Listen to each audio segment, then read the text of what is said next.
നമസ്കാരം, ലൂസ് ടോക്കിലേക്ക് സ്വാഗതം. നമസ്കാരം. നമുക്കിത്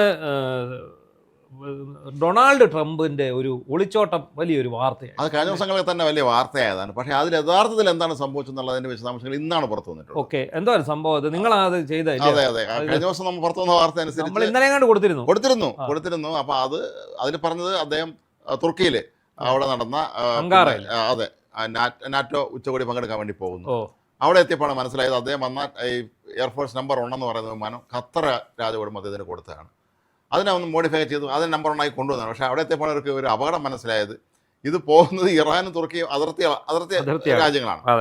അപ്പോൾ അതൊരു പോകുകയാണെങ്കിൽ ഈ ഇറാൻകാർ മിസൈൽ ആക്രമണം നടത്തുകയാണെങ്കിൽ സംഗതി പരിപാടി പൊളിയും. അതുകൊണ്ട് അവർ ചെയ്തത് അദ്ദേഹത്തെ ഒന്ന് വിമാനം മാറ്റി കയറ്റി. അതെന്താ വെച്ചാൽ ഈ എല്ലാവരും വിമാനത്തിൽ കയറ്റിയിരുത്തിയതിന് ശേഷം ഇതിൻ്റെ എല്ലാവരെയും മറ്റേ വിൻഡോയുടെ ഷട്ടർ അങ്ങ് താഴ്ത്തിയിടാൻ പറഞ്ഞു. എല്ലാവരും താഴ്ത്തിയിടിച്ചിട്ട് ആശാന പതുക്കെ കൊണ്ടുവന്ന് ഒരു ഭക്ഷണം കൊണ്ടുവന്ന വാഹനം ഉണ്ടല്ലോ, കാറ്ററിംഗ് യൂണിറ്റ് വണ്ടി വന്നിട്ട് ആരോട് പതുക്കെ കയറ്റി വണ്ടി ഓടിച്ചുകൊണ്ട് അപ്പുറത്ത് വേറൊരു അമേരിക്കയുടെ C-32A വിമാനം ഉണ്ടായിരുന്നു, ചെറിയ വിമാനം, അതിലോട്ട് കയറ്റി ആദ്യം ആ വിമാനം പോയി. അത് കഴിഞ്ഞ് പുറകെ ഇത് പോകുന്നു. അത് കഴിഞ്ഞ് ലണ്ടനിലെത്തുന്നു, അവിടെ നിന്ന് മാറി കയറുന്നു. അത് കഴിഞ്ഞ് തിരിച്ച് അമേരിക്കയിലെത്തിയ ട്രംപ് ഇറങ്ങി എല്ലാവരും വെച്ച് കൈവശിക്കൊണ്ട് ഇറങ്ങി വരുന്നു. അപ്പം ട്രംപ് ഈ വിമാനത്തിൽ തന്നെ പോയിരുന്നു എന്നാണ് ആ വിമാനത്തിൽ യാത്രക്കാരായിരുന്ന മാധ്യമപ്രവർത്തകരും ഉദ്യോഗസ്ഥന്മാരും ഒക്കെ കരുതിയത്. പുള്ളി പോയത് വേറെ വിമാനത്തിലായിരുന്നു. പുള്ളി ഡമ്മി ഇട്ടതാണ്.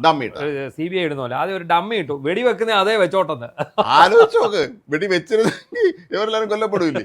അതിനകത്ത് മാധ്യമപ്രവർത്തകരും ഇദ്ദേഹത്തിന്റെ സ്പെഷ്യൽ സ്റ്റാഫ് എല്ലാവരും ഉണ്ടായിരുന്നു, കുറെ പേരുണ്ടായിരുന്നു. നിങ്ങൾ വെക്കടാ വെടി എന്ന് പറഞ്ഞാൽ വെച്ച് ഇറാൻകാർ വെടി വെച്ചെങ്കിൽ അവർ മുഴുവൻ. അമേരിക്കൻ സ്റ്റേറ്റ് സെക്രട്ടറി വിമാനത്തിന് ഉണ്ടായിരുന്നു, പ്രതിരോധ സെക്രട്ടറി പുള്ളി സ്വന്തം മറ്റേ ചെറിയ വിമാനത്തിൽ കയറ്റിക്കൊണ്ട് പേടിച്ചിട്ട്. ഇയാളുടെ പേടിയാണ്, വേറെ കാര്യമൊന്നുമില്ല. അപ്പൊ ഇന്ന് ഇത് സംബന്ധിച്ച് കൂടുതൽ വിശദാംശങ്ങൾ പുറത്തു വന്നിട്ടുണ്ട്. ഇസ്രായേലാണ്, മൊസാദാണ് കൃത്യമായിട്ട് ഈ ഒരു നീക്കത്തെക്കുറിച്ച് വിവരം കൊടുത്തതെന്നാണ്. കാരണം നേരത്തെയും ഇവർ വിവരം പലപ്പോഴും കൊടുത്തിട്ടുണ്ട്, അപ്പോഴൊക്കെ ഇയാൾ തള്ളിക്കളയായിരുന്നു. പക്ഷേ ഇപ്പോൾ ചെയ്തതെന്ന് വെച്ചാൽ ഈ ഇസ്രായേലിനെ സംബന്ധിച്ചിടത്തോളം അവർ ഈ ഇറാനിലെ ഉന്നത ഉദ്യോഗസ്ഥന്മാരെ ഫോണൊക്കെ ചോർത്താനുള്ള സംവിധാനം മൊസാദിനുണ്ട്. അവരുടെ സംസാരത്തിൽ നിന്ന് മനസ്സിലായത് ഇയാളെ ഫ്ലൈറ്റ് പറന്നു പോകുന്ന സമയത്ത് ഈ തോളിൽ വെച്ച് അയക്കാന്നുള്ള മിസൈലുണ്ട്, അതുകൊണ്ട് പ്രയോഗിക്കാനാണ് ഒരു പരിപാടി ഇട്ടിരുന്നത്. അപ്പോൾ അത് കൃത്യമായിട്ട് അറിയിച്ചു, അത് ആധികാരികമായിട്ട് അറിയിച്ചു. ട്രംപിന് കാര്യം മനസ്സിലായി അപകടമാണെന്നുള്ളത്. അങ്ങനെയാണ് ട്രംപ് എസ്കേപ്പ് ആയതെന്നാണ്. ട്രംപിനെ തൽക്കാലം ജീവൻ രക്ഷിച്ചത് ഇപ്പം മൊസാദാണ്. മറ്റേതേ പിന്നെന്താ ഒരു വിടാഞ്ഞേ? ഈ എയർഫോഴ്സ് 1 പോയപ്പോൾ ഒരു മിസൈൽ വിടാഞ്ഞേ എന്താ? ഇയാളില്ലെന്ന് മനസ്സിലായി, അവർക്ക് മനസ്സിലായി. അതാണ് എനിക്ക് അതിന് മുമ്പ് മറ്റേതും വിട്ട് സ്ഥലം വിട്ട് പോയിട്ടുണ്ടാവും. എന്താണെങ്കിലും ലോക പോലീസാണെന്നാ പറയുന്നത്. ലോക പോലീസാണ്, പക്ഷേ ആളിപ്പം പിണറായി പഠിച്ചോണ്ടിരിക്കുകയാണ്. നമ്മൾ ലോക പേടിച്ചു തൂറിന്ന് വിളിക്കേണ്ടി വരും. അതെ, പിണറായി സ്കൂളാണ് ഇപ്പം. അത് ഞാൻ ഭയങ്കര സംഭവമാണ്, ഞാൻ ഊരി പിടിച്ച വാളുണ്ടെന്നൊക്കെ പറയും, പക്ഷേ പേടിക്കൊണ്ട് വെളിയിറങ്ങാൻ പറ്റാത്ത പേടിയാണ്. അതാണ് ഇയാളെ അവസ്ഥ. ട്രംപിന്റെ ഭയം അതാണ്. ഞാൻ ലോക പോലീസിന്റെ DGP ആണെന്നൊക്കെ പുള്ളി പറയും, പക്ഷേ പുള്ളി പെട്ടു. അതുകൊണ്ട് തന്നെയാണ് പുള്ളി വിമാനം മാറി കയറേണ്ടിയൊക്കെ വന്നത്. ചുമ്മാ ഒരു ആവശ്യമില്ലാതിരുന്ന ഇറാന്റെ മണ്ടയ്ക്ക് യുദ്ധത്തിന് 2 ആഴ്ച കൊണ്ട് ഇപ്പം ശരിയായി തരാമെന്ന് പറഞ്ഞ് പോയതാണ്. ഇപ്പം മാസം എത്രയായി.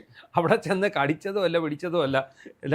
സിനിമയിൽ പട്ടിക്ക് ബിസ്ക്കറ്റ് കൊടുക്കുന്ന ഒരു സീനുണ്ട്. അത് ബിസ്ക്കറ്റ് കൊടുക്കുന്ന നിർത്തിയ പട്ടി അപ്പം കടിക്കും. അപ്പോൾ ഒരാൾ ബിസ്ക്കറ്റ് കൊടുത്തു കഴിഞ്ഞാൽ ഇത് കൊടുത്തോണ്ടേയിരിക്കണം. എന്നിട്ട് അടുത്ത ആരെങ്കിലും വരുന്നിടം വരെ അവിടെ വയ്ക്കണം. അതല്ലാതെ ഈ ബിസ്ക്കറ്റ് കൊടുക്കുന്നത് നിർത്തിക്കഴിഞ്ഞാൽ ഇയാൾക്ക് അവിടുന്ന് പോകാൻ അനുവാദമില്ല. അപ്പോൾ എന്ന് പറഞ്ഞ പോലെയാണ് ഇത്. ഇദ്ദേഹം അവിടെ ചെന്ന് അങ്ങോട്ട് വീണതാണ്. അങ്ങോട്ട് ചെന്ന് അവരെ വധിച്ചു, ഇവരെ വധിച്ചു. തുടക്കത്തിലൊക്കെ കുറച്ച് മുന്നേറ്റം ഉണ്ടാക്കാൻ പറ്റി. അയത്തുള്ള ഖൊമേനിയെ വധിച്ചു. പിന്നെ ഇവരുടെ വിദേശകാര്യമന്ത്രിയെയും ഒരുപാട് പേരെ, മാത്രമല്ല അവരുടെ പുതിയ പരമോന്നത നേതാവ് മുസ്തഫ ഖമേനി പോലും ജീവിച്ചിരിപ്പുണ്ടോ എന്ന് ഇപ്പോഴും ആർക്കും അറിയത്തില്ല. അങ്ങനെ അത്രയൊക്കെ ചെയ്ത് കൂട്ടിയ ഒരാളായിരുന്നു ട്രംപ്. പക്ഷെ അതേ വിചാരിച്ച ഇപ്പം ഈ ഖമേനി വീണതോടെ തീർന്നു, ഇത് കഴിഞ്ഞു എന്നൊക്കെ വിചാരിച്ചിരുന്ന. പക്ഷെ നല്ല ഉഗ്ര തിരിച്ചടി അടിച്ചു. മാത്രമല്ല എത്ര കോടി രൂപ യുദ്ധജലമായി. അവരുടെ കൈവശമുണ്ടായിരുന്ന ആയുധങ്ങൾ ഒരുപാട് തീർന്നു, എന്നിട്ടും സംഭവിക്കുന്നില്ല. അത് വേറെ പ്രശ്നം എന്താണെന്നറിയാമോ? ഈ ഇറാൻ്റെ കയ്യിൽ ആവശ്യം പോലെ മറ്റേ നമ്മുടെ ഇതുണ്ട്, ഈ ഡ്രോണുകളുണ്ട്. ഒരു ഡ്രോൺ നിർമ്മിക്കാനുള്ള ചിലവെന്ന് പറയുന്നത് $30,000. പക്ഷേ ഇത് തകർക്കണമെങ്കിൽ അമേരിക്കയുടെ മിസൈൽ പ്രതിരോധ സംവിധാനത്തിന് $45 ലക്ഷം ആവും. ഇതുപോലെ അവർ ചുമ്മാ ഡ്രോൺ അയച്ചുകൊണ്ടിരിക്കുകയാണ്, തലങ്ങി വരങ്ങും. മനപ്പൂർവ്വം പണി കൊടുക്കുന്നതായിരിക്കും. ഇവർ ഓരോന്നായിട്ട് അത് അടിച്ചിടുമ്പോൾ അത്രയും പൈസ പോകും. അവന്മാർ ചൈനീസ് പടക്കം വിടുന്ന പോലെ വിടുന്നതാ, അങ്ങോട്ട് വിട്ടുകൊടുക്കുക. യവന്മാർ ഇവിടുന്ന് ഉണ്ടാക്കിയ ഇവർക്ക് നേരിടണമെങ്കിൽ ഇത് മാത്രമേ രക്ഷയുള്ളൂ. അതാണ് പറ്റിപ്പോയി കൊണ്ട് തല വെച്ച് കൊടുക്കുകയും ചെയ്തു. ഇനി എങ്ങനെങ്കിലും ഒന്ന് ഊരിയാൽ മതി എന്നും പറഞ്ഞേക്കും. അപ്പം ഇരിക്കുന്നു ഇയാൾക്ക് എങ്ങോട്ടും പോകാനും ഒക്കത്തില്ല, അവന്മാർ കയറി അറിഞ്ഞു കളയും. അതാണ്. പക്ഷേ അതിപ്പോൾ നമ്മൾ പറയുന്നു തുർക്കിയിൽ നടന്ന പരിപാടി, തൊട്ടടുത്ത ഇറാൻ രാജ്യം ഉണ്ട്, അവർക്ക് അങ്ങനെ ഇവരെ ആക്രമിക്കാൻ സാധിക്കും. പക്ഷേ ഇവർ ചാവേർ വിചാരിച്ചാലും പറ്റുമല്ലോ, ഒരു ചാവേർ വിചാരിച്ചാലും പറ്റുന്ന കാര്യമേ ഉള്ളൂ. വേറെ എവിടെയെങ്കിലും വെച്ച് വേണമെങ്കിലും ഇയാളെ വധിക്കണമെങ്കിൽ ഇവിടെ വരുന്നൊരു ചോദ്യം, അമേരിക്ക ഇത്രയും വലിയ എന്താണ് സുരക്ഷാ സംവിധാനങ്ങൾ രാജ്യത്തിന് മനസ്സിലായിട്ടില്ലേ? പോകുന്ന രാജ്യം ഏതാണെന്ന് ഈ വിമാനത്തിൽ ശരിക്കുള്ള ഒറിജിനൽ പഴയ എയർഫോഴ്സ് വണ്ണിലുള്ള പോലത്തെ പ്രതിരോധ സംവിധാനങ്ങൾ ഇതിലില്ല. ഈ വിമാനത്തിൽ, ഈ ഖത്തർ പോലത്തെ ആഡംബര വിമാനത്തിലില്ല. അപ്പോൾ അത് ചിന്തിക്കണ്ടേ? അതുകൊണ്ടാണ് അദ്ദേഹത്തിന് പെട്ടെന്ന് വിമാനം മാറി കയറേണ്ടിയൊക്കെ വന്നത്. ഏതായാലും നമ്മൾ പ്രധാന വിഷയത്തിലേക്ക് നമ്മൾ കടക്കുന്നു. നമ്മൾക്ക് ഇന്നത്തെ പ്രധാന വിഷയവും ഇന്നലത്തെ മരമുറിയുടെ തന്നെയാണ്. പക്ഷെ ആ പ്രധാന വിഷയത്തിലേക്ക് പോകുന്നതിന് മുമ്പ് നമ്മുടെ ഈ ഗണേഷ് കുമാർ വാർത്തകളിൽ ഒന്ന് SNDPക്ക് പിന്നാലെ NSSലും ഈ വിമതനും ഭരണകക്ഷിയും എല്ലാം കൂടെ കൂട്ടയേറ്റുമുട്ടലാണ്. അതായത് ഈ സുകുമാരൻ നായർക്ക് ഒരു കുഴപ്പമുണ്ട്. അദ്ദേഹത്തിൻ്റെ വിചാരം 1-2 ആൾക്കാർ ഈ NSSന്റെ ഭരണം പിടിക്കാൻ നടക്കുന്നുണ്ട് എന്നൊരു പേടി അദ്ദേഹത്തിന്. അത് വെള്ളാപ്പള്ളിക്കുണ്ട്. അത് വെള്ളാപ്പള്ളിക്കുണ്ട്. പക്ഷേ പുള്ളി അത് ഭയക്കുന്നില്ല. കാരണം ഭരണം പുള്ളിയുടെ കയ്യിലിരിക്കുന്നിടത്തോളം കാലം ഈ സമുദായത്തെ എൻ്റെ കയ്യിലാണെന്ന് വരുത്തി തീർത്ത് എല്ലാ സർക്കാരുകളെയും മാറി മാറിക്കൊണ്ട് നടക്കുക. വെള്ളാപ്പള്ളിക്ക് വേറെ പ്രശ്നം ഉണ്ടെന്ന് പണ്ട് ഒരു SNDP നേതാവിൻ്റെ അടുത്ത് പറഞ്ഞിട്ടുണ്ട്. എന്ന് വെച്ചാൽ കാലാകാലങ്ങളിൽ വെള്ളാപ്പള്ളിയുടെ അനുയായികളായ ചില വലിയ പൈസക്കാരന്മാർ കൂടെ നടക്കും. അതിലുണ്ട് പണ്ട് ഒരു ഘട്ടം കഴിയുമ്പോൾ അവരെ കാണില്ല. സുഭാഷ് വാസു, ഗോകുലം ഗോപാൽ, അങ്ങനെ കുറെ ഉണ്ട്. ഇത് എൻ്റെ പ്രശ്നം എന്താണെന്ന് വെച്ചാൽ ഈ കുറച്ച് കഴിയുമ്പോൾ ഇയാൾക്ക് തോന്നി തുടങ്ങുമെന്നാണ്. ഇവൻ എന്നെ കടത്തി വിട്ടത്. പണ്ട് ദേവേന്ദ്രന് ഭൂമിയിൽ ആരെങ്കിലും ഏതെങ്കിലും മുനിമാര് തപസ് ചെയ്താലേ സംശയമാണ് ഇവൻ എന്റെ കസേര അട്ടെടുക്കാനാണോ പറഞ്ഞത്. അതാണ് മറ്റേ ഉർവശിയെ മേനകയൊക്കെ അയച്ച് താമസം മുടക്കിക്കാനുള്ള പരിപാടി ചെയ്യുന്നത്. അതുപോലെയാണ് വെള്ളാപ്പള്ളിക്ക് ഭയം. തൽക്കാലം പേടിയില്ല. ഈ കോട്ടയത്ത് SNDP യൂണിയന്റെ ഒരു മധു എന്ന് പറഞ്ഞൊരു കക്ഷിയുണ്ട്. അപ്പോൾ അദ്ദേഹം ഇദ്ദേഹത്തിന്റെ റൈറ്റ് ഹാൻഡ് ആയിരുന്നു.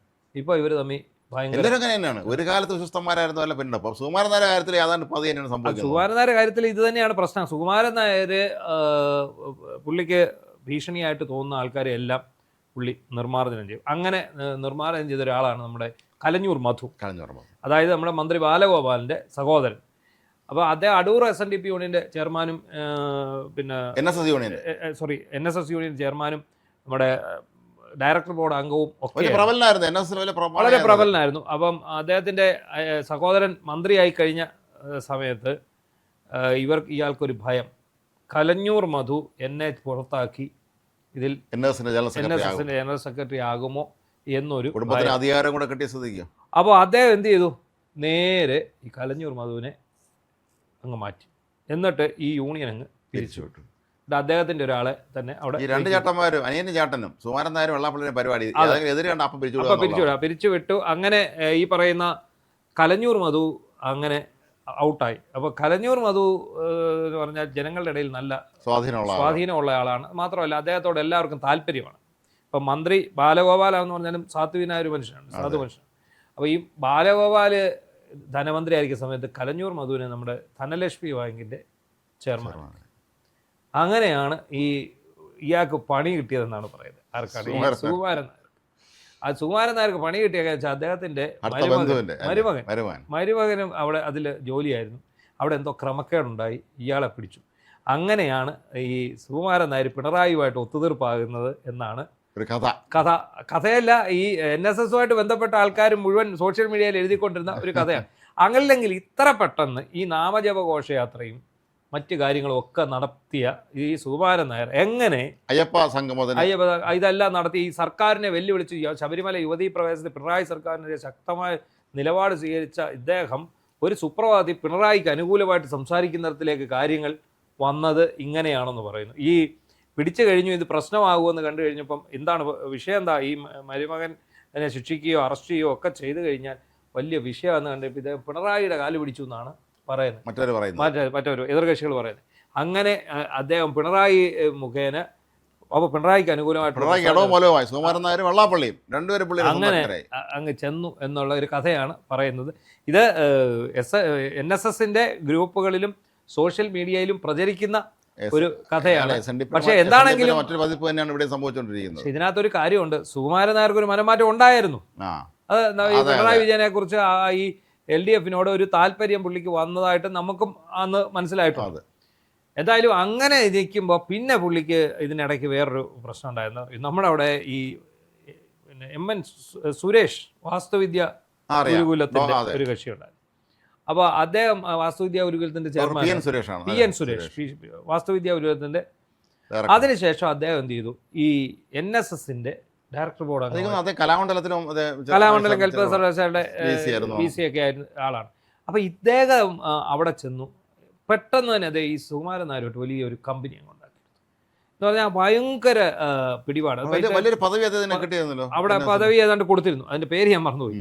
അപ്പൊ ഈ അങ്ങനെ ഇരിക്കുമ്പോഴാണ് നമ്മുടെ ഈ ശശി തരൂർ ഇവിടെ വരുന്നത്, ഇദ്ദേഹത്തെ സന്ദർശിക്കാൻ വരും.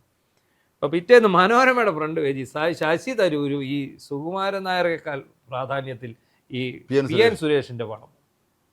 അപ്പോൾ ശശി തരൂരും PN സുരേഷുമാണ് ഇതിനകത്ത് നിറഞ്ഞിരിക്കുന്നത്, സുകുമാരൻ നായർ ഇതിനകത്ത്. 2 ദിവസം കഴിഞ്ഞപ്പോഴത്തേക്ക് PN സുരേഷിനെ പുള്ളി എടുത്ത് ദൂരെ കളഞ്ഞു. പുള്ളി എടുത്ത് ദൂരെ കളഞ്ഞു. അപ്പോൾ എന്താണ് സംശയം?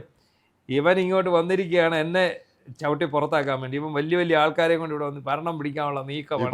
ഡൽഹി നായർ എന്നൊക്കെ പറയുന്നത് പണ്ട് വെള്ളാപ്പള്ളി തിരുവനന്തപുരത്ത് ഇതുപോലെ എന്തോ വലിയ പരിപാടി നടത്തിയപ്പോൾ തിരുവനന്തപുരത്ത് SNDP നേതാവ് നാട് മുഴുവൻ ഫ്ലക്സ് വെച്ചപ്പം അതിൽ ഈ വെള്ളാപ്പള്ളിയുടെ അതേ സൈസിലുള്ള ഫോട്ടോ നേതാവിൻ്റെ വെച്ചു. ഗുരുദേവന്റെ പിന്നെ ഇപ്പൊ ചെറിയ വെച്ചെങ്കിൽ വെച്ച് അത്രയേ ഉള്ളൂ. ഇത് വെച്ചപ്പം രാഖി രാമാനം ഈ ഫ്ലക്സ് മുഴുവൻ മാറ്റിച്ചു എന്നാണ് എടുത്തോണ്ട് പൊക്കോളാം. പിന്നെ എനിക്ക് തുല്യരാണോ എന്ന് പുള്ളി ചോദിച്ചില്ല.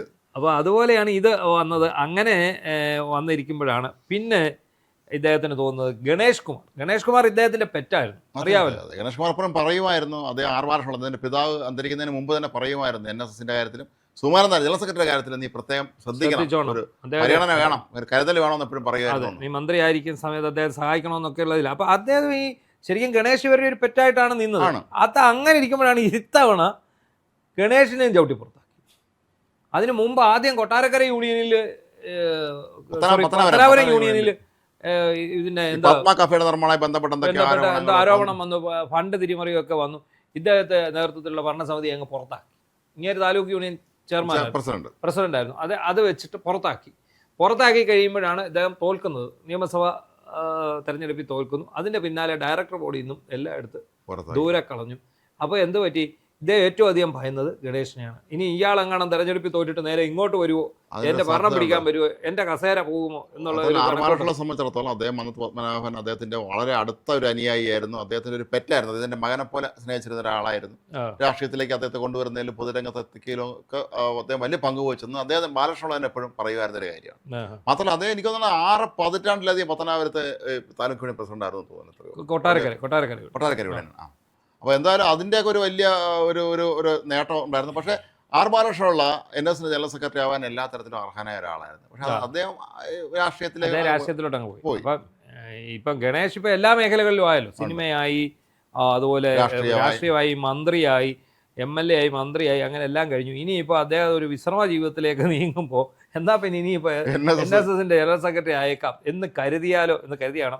എന്താണെങ്കിലും ഇതിന്റെ കലിപ്പ് അദ്ദേഹം മറച്ചു വെച്ചില്ല. ഇന്നലെ എന്തോ നല്ല തിരുവനന്തപുരത്ത് ഒരു ബുക്ക് റിലീസ് ഉണ്ടായിരുന്നു. അതിന് തിരുവനന്തപുരത്തെ എന്താണ് Mannam memorial national club, press ക്ലബിൻ്റെ അടുത്തുള്ള ഒരു വലിയ ക്ലബ്ബാണ്. അത് പണ്ടത്തെ കാലം സ്ഥാപിച്ച ക്ലബ്ബ് തന്നെയാണ്. അവിടെ ചടങ്ങ് നടത്താൻ തീരുമാനിച്ചിരുന്നത് ഗണേഷ് കുമാറായിരുന്നു ബുക്ക് റിലീസ് ചെയ്യായിരുന്നു. പക്ഷേ അവസാന നിമിഷം ഈ ക്ലബ്ബ് അധികൃതർ തങ്ങൾക്ക് എന്തോ അസൗകര്യമുണ്ട്, കറണ്ടില്ലെന്ന് എന്തോ പറഞ്ഞത് മാറ്റിച്ചു എന്നാണ്. തുടർന്ന് ഇപ്പുറത്ത് പ്രസ് ക്ലബ്ബ് വെച്ചാണ് ഈ പരിപാടി. NSS സംരക്ഷണ സമിതി എന്ന് പറഞ്ഞൊരു സംഘടനയാണ്. അപ്പോൾ അത് അങ്ങനെയാണ്. ഇത് ഈ ക്ലബ്ബ് NSSന്റെ വകയാണെന്നൊന്നും തോന്നില്ല, ഒരുപക്ഷെ അവരായിട്ട് ബന്ധമുള്ളതായിരിക്കാം. ഏതായാലും പ്രസ് ക്ലബ്ബ് വെച്ച് നടത്തിയത് മാത്രമല്ല, അവിടെ വെച്ച് ഈ ഗണേഷ് കുമാർ ആഞ്ഞടിച്ച് ജി സുകുമാരൻ നായർക്ക്. അതെ, അവർ മനഃപൂർവ്വം ഗണേഷ് കുമാറിനെ കൊണ്ടുവന്നു. എനിക്കൊന്ന് ഈ സംരക്ഷണ സമിതിയുടെ നേതൃസ്ഥാനം ഗണേഷ് കുമാർ ഏറ്റെടുക്കാനുള്ള സാധ്യത അതാകാം. അപ്പോൾ അതിന്റെ കൂടെ ഈ നടനുണ്ടല്ലോ അനൂപ് ചന്ദ്രനാണ് ഈ പുസ്തകം ഏറ്റുവാങ്ങിയത്. പുള്ളി രണ്ടുപേരും ആവോളം ചീത്ത വിളിച്ചു. രണ്ടുപേരും വന്നിട്ട് ഈ സുകുമാരനായരെ ഭയങ്കരമായിട്ട് കളിയാക്കി. ഗണേഷ് നമ്മൾ ചെന്നാൽ കുനിഞ്ഞിരിക്കുകയാണെന്നും ഇയാൾ അവിടെ ക്യാമറയിൽ കൂടെ ഒക്കെ നമ്മൾ വരുന്നത് കാണും. എന്നിട്ട് പിന്നെ ഇയാൾ അവിടെ ഇങ്ങനെ തലയും ചൊറിഞ്ഞ് കുത്തിയിരിക്കും. നമ്മൾ വന്നതായിട്ട് മൈൻഡ് ചെയ്യത്തോലുമില്ല. അങ്ങനത്തെ പല പരിപാടികളുണ്ടെന്ന് പറഞ്ഞിട്ട് അഭിനയിച്ചൊക്കെ കാണിച്ചു. ഇതിൻ്റെ കൂട്ടത്തിൽ തന്നെ ഒറ്റ പുള്ളിയും കുറേ കാര്യങ്ങൾ ഇങ്ങനെക്കെതിരെ പറഞ്ഞു. എന്തായാലും ഇന്ന് സുകുമാരനായർ എന്തോ പുള്ളി പറഞ്ഞിരിക്കുന്നത്, എൻ്റെ ബാലകൃഷ്ണപിള്ള സ്വന്തം പിതാവിനെ തന്നെ കുറ്റപ്പെടുത്തിയ ആളാണ്. അതായത് സ്വന്തം പിതാവിന്റെ തന്തയ്ക്ക് വിളിച്ചവനാണ് ഗണേഷ് എന്നുള്ള രീതിയിലുള്ള ഒരു പരാമർശവും നടത്തി അത് കൊടുത്തു കഴിഞ്ഞു. ഇതിപ്പം നമ്മളെ സംബന്ധിച്ചുള്ള ഈ സമുദായ സംഘടനകളുടെ തലപ്പത്ത് 1-2 ആശാന്മാർ ഇരിപ്പുണ്ട്. ഒരു രക്ഷയില്ലാത്ത അവസ്ഥയിലേക്കാണ് കേരളത്തിലെ ഏറ്റവും 2 പ്രബല സമുദായങ്ങളുടെ തലപ്പത്തിരിക്കുന്ന ആളുകൾ 2 പേര് 80 ദിവസം കഴിഞ്ഞവരാണ്. അതെ, ഇവർക്കും സത്യത്തിൽ ഇവർക്കും പ്രായപരിധി ഏർപ്പെടുത്തേണ്ടതായിട്ടുണ്ട്. അല്ലേ? ഈ സമുദായ സംഘടനകളുടെ തലപ്പത്ത് വരുന്നതിനും പ്രായപരിധി ഏർപ്പെടുത്തേണ്ടതായിട്ടുണ്ട്. പിന്നെ ഏതായാലും വെള്ളാപ്പള്ളിയുടെ അത്ര വലിയ കൊള്ളയൊന്നും സുകുമാരൻ നായർ നടത്തുന്നില്ല എന്നുള്ളതാണ്. ഗണേഷ് അത് ആരോപിച്ചത് സ്വജനപക്ഷപാതവും അഴിമതിയും, ബന്ധുക്കളെ എന്ത് നിയമനം ഉണ്ടാവും. പക്ഷേ അദ്ദേഹം നാട്ടിലുള്ള മറ്റ് ഈ സമുദായ അംഗങ്ങൾക്കും കുറഞ്ഞ ചെലവിൽ ജോലി കൊടുക്കുന്നു. അല്ലാതെ നമ്മൾ സമ്മതിക്കണം, അക്കാര്യത്തിൽ നമ്മൾ സമ്മതിച്ചു കൊടുക്കണം അദ്ദേഹത്തിന് അക്കാര്യത്തിലൊക്കെ തന്നെ. അല്ലാതെ നമ്മുടെ വെള്ളാപ്പള്ളി നടേശന്റെ കൂട്ട് സ്വന്തം പോക്കറ്റ് മേടിച്ചിടുക അല്ല. ഇവിടെ മേടിക്കുന്നതിന് കണക്കും കാര്യങ്ങളും ഉണ്ട്. അവര് കൃത്യമായിട്ട് കണക്ക് റെസിപ്റ്റ് കൊടുത്തിട്ടാണ് മേടിക്കുന്നത്. അതിന്റെ എല്ലാം രേഖകളുണ്ട്. വരവ് ചെലവ് കണക്കിനകത്ത് ഈ സാധനം വരുന്നുമുണ്ട്. അത് എനിക്ക് തോന്നുന്നു അതില്ലാത്ത ഏക സമുദായ സംഘടന കേരളത്തിൽ ഈ SNDP മാത്രമായിരിക്കും, SN ട്രസ്റ്റ് ആയിരിക്കും. അതുകൊണ്ട് തന്നെയാണ് SN ട്രസ്റ്റിന്റെ SNDPയുടെ ഒരു സ്ഥാപനങ്ങളും ഗതി പിടിക്കാതെ കൊണ്ട് കിടക്കുന്നതും. എന്താണെങ്കിലും ഇവർ തമ്മിലുള്ള ഒരു പോര് മുറുകുകയാണ്. ഈ സുകുമാരൻ നായർ തനിക്ക് ശേഷം തൻ്റെ മകളെ ആക്കണമെന്ന് പറഞ്ഞൊരു പ്രചാരണം നടക്കുന്നുണ്ട്. പിന്നെ വെള്ളാപ്പള്ളി നേരത്തെ പ്രഖ്യാപിച്ചു എനിക്ക് ശേഷം എൻ്റെ മോൻ തന്നെ അദ്ദേഹം പറഞ്ഞു എനിക്ക് ശേഷം എൻ്റെ മോൻ. അതായത് ഇവരെ വെള്ളാപ്പള്ളി ഉണ്ടാകുന്നിടം വരെ ഇതൊക്കെ തട്ടിമുട്ടി അങ്ങ് പോവും. സർക്കാരുകളെ കണ്ണുരുട്ടി കാണിച്ചും മറ്റും അങ്ങനെ അങ്ങ് പോവും. അതിന് ശേഷം എന്ത് സംഭവിക്കും എന്നുള്ളതാണ്. കോൺഗ്രസ്സുകാരെ സംബന്ധിച്ചിടത്തോളം കോൺഗ്രസ്സുകാർക്ക് എപ്പോഴും തെറ്റിദ്ധാരണയുണ്ട്. ഈ രണ്ട് സമുദായ നേതാക്കളുടെ പോക്കറ്റിലാണ് ഈ സമുദായത്തിൻ്റെ മുഴുവൻ വോട്ടിരിക്കുന്നത് എന്നുള്ളത്. അതാണ് ഏറ്റവും വലിയ അബദ്ധ ധാരണ. ഇവരാർക്കെങ്കിലും വോട്ട് ചെയ്യണമെന്ന് ഈ രണ്ടുപേരും പറഞ്ഞാൽ ആളതിന് വിരുദ്ധമായിട്ട് വോട്ട് ചെയ്യുള്ളൂ. അതാണ് സത്യം. SNDPയെ സംബന്ധിച്ചിടത്തോളം വെള്ളാപ്പള്ളിയുടെ കൂടെ നിന്ന് ആനുകൂല്യങ്ങൾ പറ്റേണ്ട ആൾക്കാർ മാത്രമാണ് അയാളുടെ കൂടെ നിൽക്കുന്നത്. അവരെ ഒക്കെ തന്നെ ഒരു ഘട്ടം കഴിയുമ്പോൾ ഇയാൾക്കെതിരെ തള്ളിപ്പറയും, അല്ലെ ഇയാൾ അവരെ പുറത്താക്കും. പോയിട്ട് തിരിച്ചു വന്നവരുണ്ട്, പോയിട്ട് ഇയാൾക്കെതിരെ പട നയിക്കാൻ പോയവരുണ്ട്. പക്ഷെ ഒന്നും അവിടെ ഏക്കയല്ല. ഇവിടുത്തെ സമുദായ സംഘടനകൾ എല്ലാം സർക്കാരിനെ താങ്ങ് നിർത്തുന്നവയാണെന്ന് വിചാരിച്ച് വിവിധ സർക്കാരുകൾ ഇവരെ സംരക്ഷിച്ചുകൊണ്ടേയിരിക്കുകയാണ്. ഈ 1082 വയസ്സുണ്ട്. ഇദ്ദേഹം എത്ര കേസിൽ പ്രതിയാണെന്ന് ചോദിച്ചാൽ ഇപ്പോൾ ദാണ്ട മൈക്രോ ഫിനാൻസ് തട്ടിപ്പ് കേസ്, അതിലെ കുറ്റപത്രത്തിലൊക്കെ ക്ലീൻ ചിറ്റാണ് കൊടുത്തിരിക്കുന്നത്. കഴിഞ്ഞ ദിവസം കോടതി ഇക്കാര്യത്തിൽ ശക്തമായ ഇടപെടൽ നടത്തിയിട്ടുണ്ട്. മഹേശന്റെ ആത്മഹത്യ എന്തായി? ഒന്നും ആയില്ല. VM സുധീരൻ വന്ന് ചന്ദ്രഹാസം ഇളക്കി വലിയ ബഹളം ഇവിടെ ഉണ്ടാക്കി. അന്ന് തന്നെ നമ്മുടെ ഈ ചന്ദ്രസേന വക്കീൽ SNDP സംരക്ഷണ സമിതിയുടെ ചെയർമാൻ, ഞാൻ അദ്ദേഹത്തോട് പറഞ്ഞത് അന്ന് തന്നെ, നിങ്ങൾ വിചാരിക്കുന്ന പോലെ ഇവിടെ ഒന്നും നടക്കാൻ പോണില്ല, ഇവിടെ ഒരു ചുക്കും നടക്കുകയില്ല. വെള്ളാപ്പള്ളി നടേശനും തൊട്ടൊന്നും ഇവിടുത്തെ സർക്കാരുകൾ കളിക്കില്ല. പ്രത്യേകിച്ച് പൂക്കിയൊക്കെ സെറ്റിൽ ചെയ്ത് കഴിഞ്ഞു. ഇവരെല്ലാം സെറ്റിൽ ചെയ്തു. അവരെ പിന്നെ കോളേജുകളിൽ അധിക തസ്തികയിലേക്ക് നിയമനം നടത്താനുള്ള സംവിധാനം വരെ ഒരുക്കി. രണ്ടുപേരും സെറ്റിൽ ചെയ്താണ്. എല്ലാം റെഡിയായി കാണും. എല്ലാം റെഡിയാക്കി എല്ലായിടത്തും കണ്ണികളുണ്ടല്ലോ. അതുകൊണ്ട് അവർ പെട്ടെന്ന് ശരിയാക്കാം. നമ്മളിനി ചർച്ച ചെയ്യേണ്ടത് നമ്മുടെ പ്രധാനമായിട്ട് നമ്മൾ ഇന്നലെ ചർച്ച ചെയ്തത് തന്നെയാണ്. അതായത് റിപ്പോർട്ടർ ചാനൽ, മരംമുറി ചാനൽ മെസ്സിയെ കൊണ്ടുവരുന്നു എന്ന പേരിൽ ഈ കൊച്ചു കേരളത്തിൽ നടത്തിയ വലിയൊരു തട്ടിപ്പും അതിനുവേണ്ടി പിണറായി വിജയനും അന്നത്തെ സർക്കാരും നടത്തിയ ഒത്താശയും, ഇത് സംബന്ധിച്ച് കൂടുതൽ വിവരങ്ങൾ, വാഗ്വാദങ്ങൾ ഇന്ന് പുറത്ത് വന്നിട്ടുണ്ട്. പിണറായി വിജയൻ ഏതായാലും ഒറ്റയടിക്ക് അങ്ങ് തള്ളി പറഞ്ഞു. പിണറായി വിജയൻ തള്ളി പറഞ്ഞു എന്നല്ല, പിണറായി വിജയൻ പറയുന്നത് അതിനകത്ത് പ്രത്യേകിച്ച് വലിയ കുഴപ്പമൊന്നും ഉണ്ടായിരുന്നില്ല എന്നാണ് പറയുന്നത്. അപ്പോൾ അതിനകത്ത് അന്ന് അദ്ദേഹത്തിന്റെ കാലത്ത് നടന്നതുകൊണ്ട് അദ്ദേഹത്തിന് അങ്ങനെ പറയാൻ പറ്റും. എന്താണെങ്കിലും ശരി, ഇന്നലെ ഈ ട്രീ കട്ടർ ആൻഡപ്പൻ അദ്ദേഹം ഇന്നലെ ഇതിൽ വന്നിട്ട് രാത്രി ചർച്ചയിൽ വന്നിട്ട് തനിക്ക് എന്താണ് തൻ്റെ ഭാഗത്തു നിന്നുള്ള വേർഷൻ അത് പറഞ്ഞു. മുട്ട ചോദിക്കുന്നു, ഉത്തരം പറയുന്നു. അപ്പോൾ അദ്ദേഹം അന്നേരം കാണിച്ച ഏറ്റവും രസകരമായ ഒരു സംഭവം, മുട്ട പറഞ്ഞ് നമ്മൾ ഈ പറയുന്ന കരാറുണ്ട്, രേഖകളുണ്ട്, ഇപ്പം മൊത്തം നമ്മൾ ഈ സ്ക്രീനിലേക്ക് കാണിക്കുകയാണ്. അപ്പം അന്നേരം അദ്ദേഹം പറയണം, അയ്യോ ഇത് കാണിക്കാൻ പറ്റത്തില്ല, എനിക്ക് മാത്രമേ കാണാൻ പറ്റൂ, ലോക കോടതിയുടെ കീഴിലുള്ള സാധനമാണ് ഇത്, അന്താരാഷ്ട്ര കോടതിയുടെ കയ്യിലിരിക്കുന്ന സാധനമാണ്, ഇത് കോട്ടലക്ഷ്യമാകും എന്ന് പറഞ്ഞാണ്. നമുക്ക് ഇപ്പോഴും നമ്മൾ ചോദിക്കുന്ന ഒരു സംശയം, ഇത് ഏത് കോടതിയാണ്? അതാണ് ആർബിട്രേഷൻ, കായിക ആർബിട്രേഷൻ കോടതി പോയിട്ടുണ്ടെന്നാണ് ഇവർ പറയുന്നത്. അത് ഏത് രാജ്യത്താണെന്നുള്ളതാണ് നമുക്കറിയാം. കാരണം എന്താണെന്നറിയാമോ? ഇവർ പൈസ കൊടുത്തിരിക്കുന്നത് അമേരിക്കയിലുള്ള ഒരു ഫ്രോഡ് കമ്പനിക്ക്. അതെങ്ങനെ ഈ പൈസ അമേരിക്കൻ കമ്പനിക്ക് കൊടുക്കാൻ സാധിച്ചു? അതായത് ഇവർ പറയുന്ന മുഴുവൻ കള്ളത്തരമാണ്. ഇവർ കരാർ ഇന്നുകൊണ്ട് രംഗത്തിറക്കിയിട്ടുണ്ട്. അപ്പോൾ അന്ന് ഒപ്പിട്ടു എന്ന് പറയുന്ന ഒരു കരാർ, അതിനകത്ത് സ്പോർട്സ് കൗൺസിലിൻ്റെ പ്രസിഡൻ്റായ ഷെറഫ് അലി ഒപ്പിട്ടിട്ടുണ്ട്. പിന്നെ ഈ ആൻഡോ അഗസ്റ്റിനും ഈ AFAയുടെ അർജന്റീനിയൻ ഫുട്ബോൾ അസോസിയേഷൻ്റെ പ്രസിഡന്റും ഒപ്പിട്ട് ഒരു കരാർ കൊണ്ടുവച്ചു. പക്ഷേ റഷാറ കാര്യം പിന്നെ നമുക്ക് മനസ്സിലാക്കാൻ കഴിയുന്നത്, ഈ അർജന്റീന ഫുട്ബോൾ അസോസിയേഷൻ അത്ര വെടിപ്പായ ഒരു സംഘടന, അവിടെ സാമ്പത്തിക അഴിമതി ഇതിന്റെ വേറെ പതിപ്പാണ്. ഇവിടുത്തെ ദേവസ്വം ബോർഡിൽ നിന്ന് കൈയിട്ട് വരുന്ന പോലെ അവിടെ കൈയിട്ട് വരുന്ന ഒരു സംഘടനയാണ് ഈ അർജന്റീന ഫുട്ബോൾ അസോസിയേഷൻ. എപ്പോഴും അഫ്ഗാൻ AF എന്നും പറഞ്ഞ ഇത് കിടക്കുന്നത്, അതുകൊണ്ടാണ് അത് വരുന്നത്. അപ്പോൾ എന്താണ് സംഭവിച്ചിരിക്കുന്നതെന്ന് ചോദിച്ചാൽ, ഇവിടെ നിന്ന് ഇവർ കൊടുത്തിരിക്കുന്ന പണം കൊടുത്തിരിക്കുന്നത് ഈ പറയുന്ന AFIക്ക് അല്ല, ആ US ആസ്ഥാനമായ മറ്റൊരു ബ്രോഡ് കമ്പനിക്ക് വേണ്ടിയാണ്. അപ്പം ഞാൻ ചോദിക്കുന്നത് ഒരു പ്രധാനപ്പെട്ട സംശയമാണ്. നമ്മൾ കരാർ ഒപ്പിട്ടെന്ന് പറയുന്നത് ഈ AFIയും ഈ പറയുന്ന കേരളത്തിലെ ഈ പറയുന്ന സ്പോൺസറുമായിട്ടാണ് ഒപ്പിട്ടിരിക്കുന്നത്. അങ്ങനെ ഒപ്പിട്ടിട്ടുണ്ടെങ്കിൽ ആ പണം AFIക്കല്ലേ അയച്ചു കൊടുക്കുന്നത്? AFIക്ക് അക്കൗണ്ട് ഇല്ലേ? ഈ മറ്റേ കമ്പനിക്ക് എന്ത് കാര്യം? മാത്രവുമല്ല ഇതിന്റെ ഇമെയിലെല്ലാം പോയിക്കുന്ന ഒരു കോപ്പി ടു ഒരു സ്ത്രീയുടെ അമീറ ബീഗം, ഐഷ ബീഗം എന്ന് പറഞ്ഞിട്ട് അതെന്താണ് എന്ന് ചോദിച്ചു. അതായത് അബ്ദുറഹ്മാന്റെ മെയിലിൽ നിന്ന്, മന്ത്രിയായിരുന്ന കായിക മന്ത്രിയായിരുന്ന അബ്ദുറഹ്മാന്റെ മെയിലിൽ നിന്ന് ഇത് പോയിരിക്കുന്നത് അമീർ അപ്പാണ് അറിയുന്നത് ഇവരെ കമ്മ്യൂണിക്കേറ്റ് ചെയ്യാൻ ഏൽപ്പിച്ചതാണെന്ന്. അതായത് ഇവർ മലപ്പുറത്ത് ഒരു കോളേജ് അധ്യാപികയാണ്, ഇത് ഇംഗ്ലീഷിലേക്ക് ട്രാൻസ്ലേറ്റ് ചെയ്ത് കമ്മ്യൂണിക്കേറ്റ് ചെയ്യാൻ അവരെ ഏൽപ്പിച്ചതാണ്. പക്ഷേ അർജന്റീനയിൽ ഇംഗ്ലീഷ് ആണോ സംസാരിക്കുന്നത്? സ്പാനിഷാണ്. അതാണ് അവിടെ അത് പൊളിയുന്നത്. അതൊരു സംശയമുണ്ട്. എന്ന് പറഞ്ഞ പോലെയാണ് ഈ പണം കൊടുത്തത്. ഈ പണം കൊടുത്തത് എങ്ങനെ മൂന്നാമതൊരു കക്ഷിക്ക് പണം കൊടുക്കാൻ പറ്റും? അതായത് നമുക്കിപ്പോൾ ഒരു രാജ്യത്തു നിന്ന് മറ്റൊരു രാജ്യത്തേക്ക് പണം കൊടുക്കുന്നെങ്കിൽ ഇവർ SBI മുഖേന കൊടുത്തു എന്നാണ് പറഞ്ഞത്. അങ്ങനെ ഉണ്ടെങ്കിൽ അതിനു മുമ്പ് ഈ ചാർട്ടേഡ് അക്കൗണ്ടൻ്റ് ഒരു ഫോം ഇവിടെ സബ്മിറ്റ് ചെയ്യേണ്ടതായിട്ടുണ്ട്. ഇന്നടത്തേക്ക് ഇന്നപോലെ കൊടുത്തതായിട്ട് ഒരു ഫോം ഈ SBIയിൽ സബ്മിറ്റ് ചെയ്യേണ്ടതായിട്ടുണ്ട്. ഈ കൊടുത്ത പണം അത് ഡോളറായിട്ടാണ് കൊടുത്തത്, വിദേശ പണമായിട്ടാണ്. അത് തന്നെ ഇന്ത്യക്ക് നഷ്ടമാണ്. ഇന്ത്യക്ക് ഇത് വിദേശ പണമായിട്ടാണ് കൊടുത്തിരിക്കുന്നത് എന്നിവർ പറയുന്നു. കൊടുത്തോ എന്നുള്ളത് നമുക്കറിയില്ല, ഇനി അതിൻ്റെ രേഖകൾ പുറത്ത് വന്നെങ്കിൽ അറിയത്തുള്ളൂ. അപ്പോൾ അത് എങ്ങനെ ഒരു മൂന്നാമിന് കൊടുക്കാൻ പറ്റും? ഇവർ 2 കമ്പനികൾ തമ്മിൽ ഇത് ചെയ്തിരിക്കുന്ന ആൾക്ക്, എന്നാൽ അർജന്റീനയിലുള്ള ഒരു ഏജൻസിക്ക് അല്ല കൊടുക്കുന്നത്, US-ലുള്ള ഒരു ഏജൻസിയാണ്. അതെങ്ങനെ സാധിക്കും? അത് ഈ കരാറിൽ പറഞ്ഞിട്ടുണ്ടോ? ഇതിനെക്കുറിച്ചൊന്നും. നമ്മുടെ അന്നത്തെ കായിക മന്ത്രി അബ്ദുറഹ്മാൻ 2 ഉദ്യോഗസ്ഥന്മാരും കൂടെ സ്പെയിനിലൊക്കെ പോയിരുന്നു. ഇവർ ചെലവ് വഹിച്ച ആരാണെന്നുള്ളത് ഇവർ ഇതിന് ചെലവ് വഹിച്ചത് ആരാണെന്നതിനെ കുറിച്ച് യാതൊരു വ്യക്തതയും ഇല്ല. മാത്രവുമല്ല ഈ കമ്മ്യൂണിക്കേഷൻ ഒന്നും, അതായത് ഈ അർജന്റീനിയൻ ഫുട്ബോൾ അസോസിയേഷനുമായിട്ട് ഈ പറയുന്ന സ്പോൺസർ നടത്തിയിരിക്കുന്ന കമ്മ്യൂണിക്കേഷനിലൊന്നും സർക്കാരിൻ്റെ അനുവാദവും അംഗീകാരവും ഇല്ല. ഇവർ നടത്തിയ കമ്മ്യൂണിക്കേഷൻ്റെ ഒരു പേപ്പറും ഇവിടുത്തെ കായിക വകുപ്പിലില്ല. മാത്രമല്ല കേന്ദ്ര സർക്കാരുമായി ബന്ധപ്പെട്ട് നടത്തിയ കമ്മ്യൂണിക്കേഷനിൽ പോലും പറഞ്ഞ സംസ്ഥാന സർക്കാർ അംഗീകരിച്ച പരിപാടിയാണ്. അതെ. അപ്പോൾ ഇതിനകത്ത് ഇവർ പറയുന്നത് കായിക വകുപ്പിൻ്റെ വാദം പൊളിയുന്നു, ഞങ്ങൾ കരാർ പുറത്തുവിട്ടു എന്നാണ് പറയുന്നത്. അങ്ങനൊരു കരാറില്ലെന്ന് കായിക വകുപ്പ് പറഞ്ഞിട്ടില്ല. അങ്ങനൊരു കരാറില്ലെന്ന് കായിക വകുപ്പ് പറഞ്ഞിരിക്കുന്നത് എന്താ? അവരുടെ ഫയലിൽ ഇല്ലെന്നാണ് പറഞ്ഞിരിക്കുന്നത്. അത്രേ ഉള്ളൂ. കരാറുണ്ടോ ഇല്ലയോ എന്നുള്ളത് അവരുടെ ഫയലിലില്ല. അവരുടെ ഫയലിലില്ലെങ്കിൽ അത് നിയമലംഘനമാണ്. കാരണം ഇത് എന്തൊക്കെ പ്രൊസീജിയർ കഴിഞ്ഞ് വരേണ്ടതാണ്. ഇതിനകത്ത് പലവിധ കാര്യങ്ങളുണ്ട്. ഒന്ന്, ഒരു ക്യാബിനറ്റ് ഡിസിഷൻ വേണം.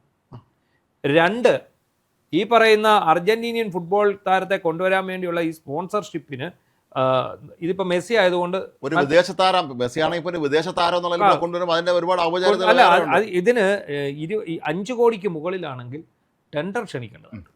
സ്റ്റേഡിയം നവീകരണം, കലൂര GCDയുടെ സ്റ്റേഡിയം നവീകരണം, ഈ സ്റ്റേഡിയം നവീകരണത്തിന് ടെൻഡർ ക്ഷണിക്കേണ്ടതായിട്ടുണ്ട്. ഈ ടെൻഡർ നടപടി ക്ഷണിക്കുന്ന പരിപാടി ഇവിടെ ഉണ്ടായിട്ടില്ല. 1. 2, ഇതിനൊപ്പം സ്പോൺസർമാരായിട്ട് വന്നത് വ്യാപാരി വ്യവസായി ഏകോപന സമിതിയും gold and silver merchants association. അവർ പറഞ്ഞത് ഇവരുടെ ഈ സ്പോൺസർഷിപ്പിൻ്റെ വരവിൽ, അതായത് ഈ പറയുന്ന റിപ്പോർട്ടർ ബ്രോഡ്കാസ്റ്റിംഗ് കോർപ്പറേഷൻ്റെ സ്പോൺസർഷിപ്പിൻ്റെ വരവ് കണ്ട് ഞങ്ങൾക്ക് സംശയം എന്നുകൊണ്ട് ഞങ്ങൾ മാറി എന്നാണ് അവർ പറയുന്നത്. അപ്പോൾ അത് അങ്ങനെ വന്നു. മാത്രവുമല്ല, ഒരു രാജ്യത്തെ ഒരു സംസ്ഥാനം നടത്തുന്ന ഒരു പരിപാടിയായിട്ടാണ് ഇത് വരുന്നത്. ഇതിൽ ജസ്റ്റ് സ്പോൺസർ മാത്രമായിരിക്കും ഇവർ. അല്ല, സ്പോൺസർ അതാണ് പറഞ്ഞത്. അപ്പോൾ നടത്തിപ്പാർ മാത്രമായിരിക്കും ഇവർ. ശരിക്കും ഇത് ആരുടെ പേരിലാണ് വരേണ്ടത്? ഇത് സർക്കാരിൻ്റെ പേരിലാണ് വരുന്നത്.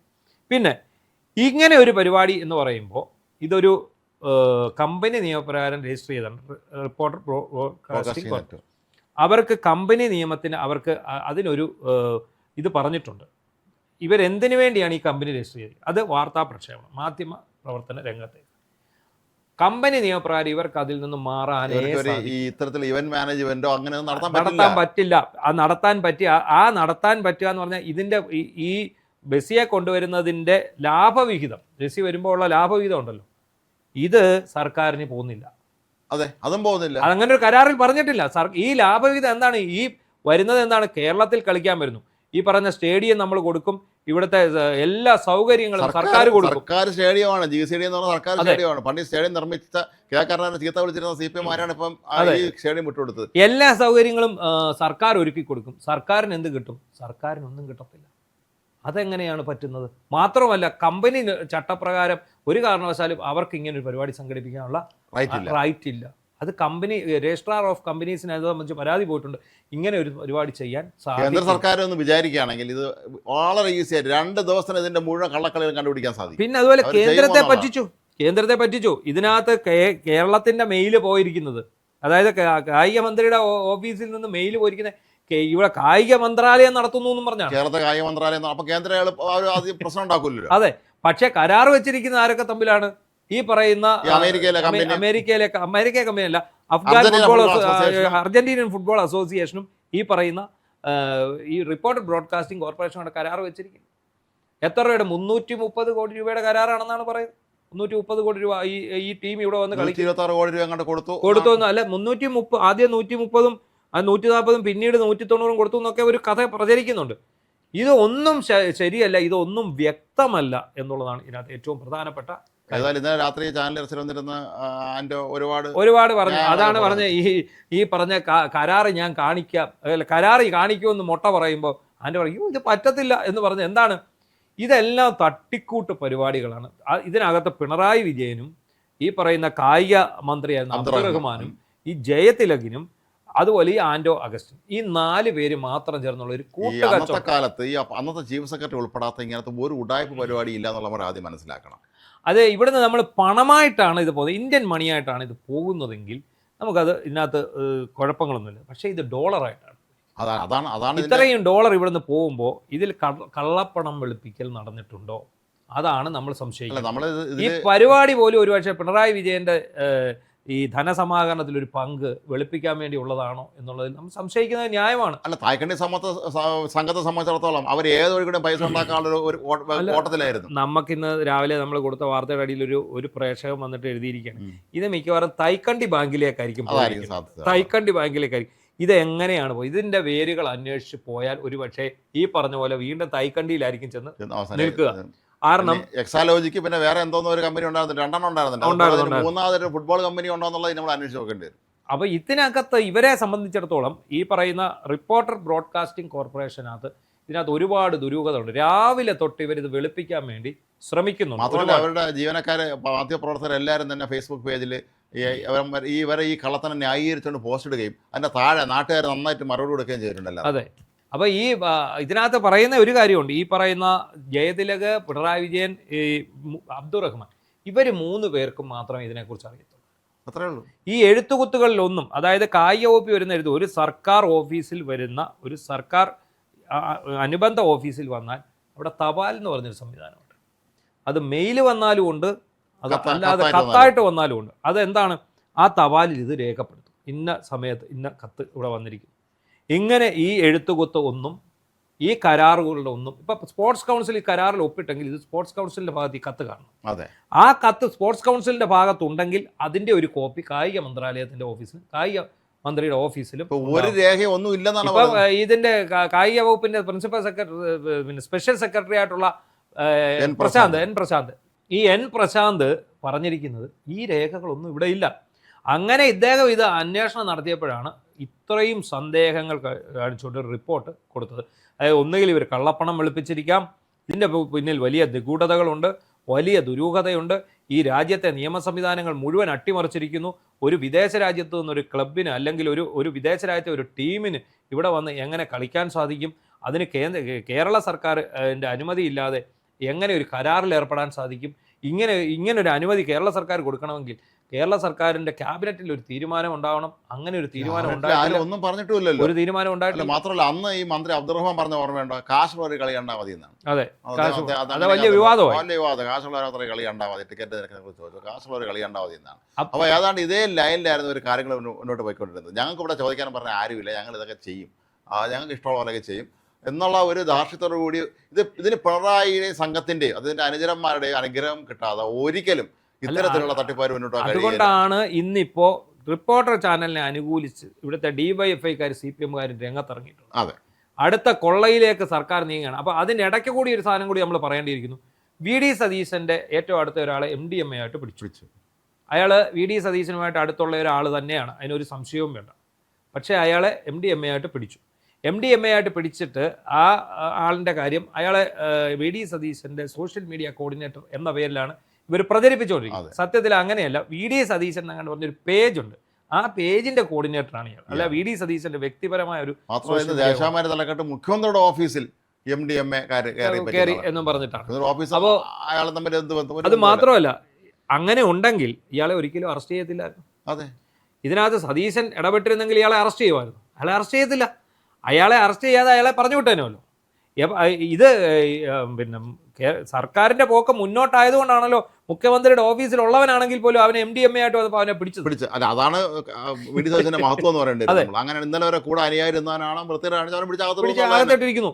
അപ്പൊ അതിനെയല്ലേ നമ്മൾ. പിന്നെ അടുത്ത ആരോപണം ഇവരുടേത്, മെറ്റയ്ക്ക് അപേക്ഷ കൊടുത്ത് ഇത് മൊത്തം ഇവർ ഡിലീറ്റ് ചെയ്യിക്കുന്നു. അതായത് സതീശനെതിരെ വരുന്ന വാർത്തകൾ, റിപ്പോർട്ടർ ചാനലിന്റെ വാർത്തകൾ മാത്രമാണ് ഡിലീറ്റ് ആയി പോകുന്നത്, വേറെ ആരുടെയും വരുന്നത്. സതീശനെതിരെ ഈ പറഞ്ഞ ഈ MDMA കാരന്റെ വാർത്ത ബാക്കി എല്ലാ ചാനലിലും വരുന്നുണ്ട്. അല്ല, ഇത് കൈരളി ചാനലിനെ കൊണ്ട് പ്രയോജനമില്ലാന്ന് കണ്ട് ഈ കിണർഗോലും ഇങ്ങോട്ട് വന്നല്ലോ, കിണർഗോലും മുഖ്യമന്ത്രിയുടെ കൂടെ വന്നപ്പോഴത്തേക്കും ഇവരൊരു ബാർട്ടർ സംവിധാനമായിരിക്കും. ഇതാണ് ഇതിനകത്ത് യഥാർത്ഥ സംഭവം എന്താണെന്ന് ചോദിച്ചാൽ, ഈ വഴിവിട്ട സഹായം മൊത്തം പിണറായിക്ക് കള്ളപ്പണം വെളുപ്പിക്കാനായിരിക്കും ഇവർ ചെയ്തു കൊടുത്തത്. അതിന് പകരമായിട്ടാണ് ഇവർക്ക് തട്ടിപ്പ് നടത്താനുള്ള ഒരു വേദി ഒരുക്കി കൊടുത്തത്. അങ്ങനെയാണ് യുവമാർ ഈ അവിടുത്തെ GCD സ്റ്റേഡിയം, കലൂർ സ്റ്റേഡിയത്തിൽ യുവമാർ കയറി പണിയാൻ പോയി ഇവരുടെ പേരും ഒക്കെ എഴുതി വെച്ചത്. അങ്ങനെയാണ് ചെയർമാൻ CPM നേതാവ് ആണ്. അതിനൊന്നും ടെൻഡർ ഇല്ലാതെ കൊടുത്തിട്ട് അവന്മാർ അതിന്റെ നവീകരണത്തിന്റെ പേര് കുറെ കോടികൾ ഇവന്മാര് അടിച്ചു മാറ്റാൻ ഉള്ള ഒരു സംവിധാനം ഒരുക്കി കൊടുത്തു. പകരം പിണറായി വിജയന്റെ PR വർക്ക് ഇവർ ചെയ്തു കൊടുക്കുകയാണ് ചെയ്തത്, സ്വയം ഏറ്റെടുത്ത്. അതായത് കഴിഞ്ഞ സർക്കാരിന്റെ PR വർക്ക് യുവമാർ ഏറ്റെടുത്ത് അയ്യോ ഇവിടെ എന്തൊരു ബഹളമായിരുന്നു, ഈ സർവേ വന്നില്ലേ, അതെ, സർവേ വന്ന ദിവസം എന്തൊരു ബഹളമായിരുന്നു. ഈ മരമുറി ട്രീ കട്ടർ ആൻഡപ്പൻ അതിനകത്ത് കയറി ഇരുന്ന് ഇത്ര സീറ്റ് UDF കിട്ടുമോ, ഞാൻ എന്നാൽ ഈ പണി നിർത്താം, ഞാൻ ഈ പണി ഇവിടെ അവസാനിപ്പിക്കും എന്ന് പറഞ്ഞ് ഇയാളങ്ങ് സംസാരിക്കുകയാണ്. ഈ MB ബഷീർ ഉണ്ടല്ലോ, പഴയ ഇന്ത്യ വിഷന്റെയും റിപ്പോർട്ടറിന്റെയും ഒക്കെ എക്സിക്യൂട്ടീവ് എഡിറ്ററായിരുന്ന MB ബഷീർ വിശദമായിട്ട് ഫേസ്ബുക്ക് പോസ്റ്റ് 2 വർഷം മുമ്പ് അദ്ദേഹത്തിന്റെ വോളിലിട്ടിരുന്നു, ഫേസ്ബുക്കിലിട്ടിരുന്നു. അതിപ്പോൾ പലരും കുത്തിപ്പൊക്കുന്നുണ്ട്. അതിനകത്ത് കൃത്യമായിട്ട് പറയുന്നുണ്ട് എങ്ങനെയാണ് യുവന്മാർ ഈ റിപ്പോർട്ടർ ചാനൽ ഹൈജാക്ക് ചെയ്തത് എന്നുള്ളതാണ്. കാരണം ഇവർ കടം കൊടുത്തതാണ് നികേഷിന് കുറച്ച് പൈസ, അതിൻ്റെ പേരിൽ യുവമാർ ഇതിനകത്ത് നുഴഞ്ഞു കയറി ഇത് കൈക്കലാക്കുകയായിരുന്നു. ഇവരെ തട്ടിപ്പിൻ്റെ വെട്ടിപ്പിൻ്റെ കാര്യത്തിൽ ഇവരെ ആരും ഒന്നും പഠിപ്പിക്കേണ്ട. നമ്പർ 1 തട്ടിപ്പ്, ജനിച്ചു വീണത് തട്ടിപ്പുകാരായിട്ട് ജനിച്ചു വീണ. അതാ, എന്താണെങ്കിലും ശരി, ഞെട്ടിക്കുന്ന വാർത്തകൾ. പിണറായിയുടെ കാലത്തെ വലിയൊരു തട്ടിപ്പ്, പിണറായി നേതൃത്വം കൊടുത്ത ഒരു തട്ടിപ്പെന്ന് തന്നെ പറയാം. അതാണ് ഇപ്പോൾ പുറത്തേക്ക് വന്നുകൊണ്ടിരിക്കുന്നത്. ഇവിടുത്തെ കേരളത്തിലെ എല്ലാ മാധ്യമങ്ങളും ഇപ്പോൾ ഇടതുപക്ഷ ഹാൻഡിലുകൾ എന്നറിയപ്പെടുന്ന ന്യൂസ് മലയാളവും റിപ്പോർട്ടറും കൈരളി ഒഴികെ ബാക്കി മുഴുവൻ മാധ്യമ സ്ഥാപനങ്ങളും ഒറ്റക്കെട്ടായിട്ട് ഈ റിപ്പോർട്ടർ എന്ന് പറയുന്ന മഹാവിപത്തിനെതിരെ അണിചേർന്നിരിക്കുകയാണ്. നമ്മൾ ഇന്നലെ കഴിഞ്ഞ ദിവസം ഒക്കെ പറഞ്ഞ പോലെ ഇവരെ കുഴിച്ചുകൂടാനുള്ള സമയമായി. അവിടെ ഒരുപാട് തൊഴിലാളികളുണ്ട്, അവരെയൊക്കെ ജോലി പോകുന്ന ഒരു കേസാണ്. എങ്കിൽ പോലും ഇത്തരം ഒരു സാമൂഹിക വിപത്തിനെ വെച്ച് പൊറിപ്പിക്കാതിരിക്കാൻ സംസ്ഥാന സർക്കാർ കൃത്യമായ നടപടികൾ മുന്നോട്ട് നിയമപരമായിട്ടാണ് പോകേണ്ടത്. ഇവരോട് പ്രതികാരം ഒന്നും ചെയ്യണം. കേന്ദ്ര സർക്കാർ CBI അന്വേഷിക്കണം, അല്ലെങ്കിൽ CBI ഇതിന്റെ ഇന്റർപോളിന്റെ നോഡൽ ഏജൻസിയാണ് ഇന്ത്യയിൽ CBI. ഇന്റർപോൾ ആവശ്യപ്പെട്ട വിദേശത്തെ അമേരിക്കയിലെ കമ്പനി വിശദമായിട്ട് അന്വേഷിക്കണം. ഇത് എല്ലാ കമ്പനികളെ കുറിച്ചും അന്വേഷണം. ഇത് പണം ആരുടെയാണെന്നുള്ളതാണ് ആദ്യം അന്വേഷിക്കേണ്ടത്. ചിലപ്പോൾ അന്വേഷിച്ച് ചെല്ലുന്നത് ഐക്കണ്ടി ഫാമിലിയിൽ തന്നെ ആയിരിക്കും. ഇന്നത്തെ ലൂസ് ടോക്ക് ഇവിടെ സമാപിക്കുന്നു. നന്ദി, നമസ്കാരം.